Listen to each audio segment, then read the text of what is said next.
Hello everyone! Ayan, kumusta po sa inyong lahat? And for today's video ay tara at samahan niyo po ako magluto nitong ating isa na namang napakasarap na ulam. Walang iba kundi itong ating kusidong isda.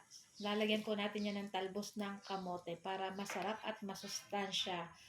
Ayan, so nagpakulo lang po tayo ng ating tubig dito sa ating pot. Tapos naglagay na tayong sibuyas, kamatis, siling pangsigang at naglagay na tayo ng asin. At pagkatapos ay pwede na po natin ilagay dyan yung ating 3 pirasong isdang lumahan. Ayan, lumahan po yata yung tawag dyan. Nakalimutan ko sa Bicol.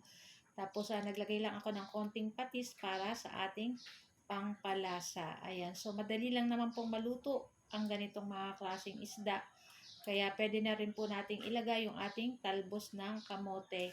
So, yung color violet or maroon, itong ating talbos ng kamote. So, napakamasustansya po niyan. Ayan, minsan masarap pong kumain ng ganito.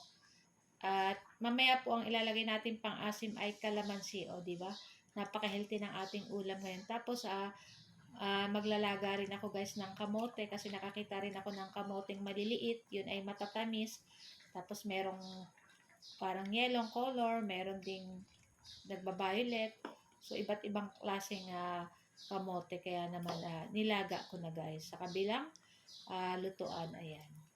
So ayan na nga guys, luto na rin tong ating isdang lumahan at okay na rin to. Ilalagay na lang natin dyan yung ating calamansi juice, piniga lang natin. Nagkuha pa kami kanina sa puno ng ating calamansi. So, ayan na nga. At ilagay na natin yung ating calamansi juice. Pero pinatay na natin yung apoy. Ayan. Tapos, syempre, sayang yung mga tira-tira dun sa ating bowl. Nilagyan pa natin ang ating sabaw at isama na natin dyan. So, yun nga. Syempre, tikman nyo na rin guys kung tamang-tama lang yung lasa sa inyo. Para sa akin, itong aking niluto ay tamang-tama na ang lasa. Kaya naman, sandok na natin yan guys at ready na rin to guys. Sobrang sarap niyan. O, diba? Sabaw ay masarap humigop. Minsan ay masarap pong kumain ng walang masyadong mantika. Ayan. So, tamang-tama ito. Kung nagda-diet po kayo isda at kamote lang, pwede na to guys. So, sana nga at okay na rin itong ating kamote. Pwede na po natin yan hanguin pag malambot na. Nakita niyo ba guys? Ang cute, di ba? Ang liliit lang yan at iba-ibang klaseng, color yung ating kamote. May puti, may yellow, may nagba-violet. So, yun. So, hanguin na po natin iyan and ayan. So, guys, ayan, ito lang po ang ating video today at sana po ay nag-enjoy kayo. Huwag niyo po sana kalimutan mag-like, comment at pa-share po ng ating video.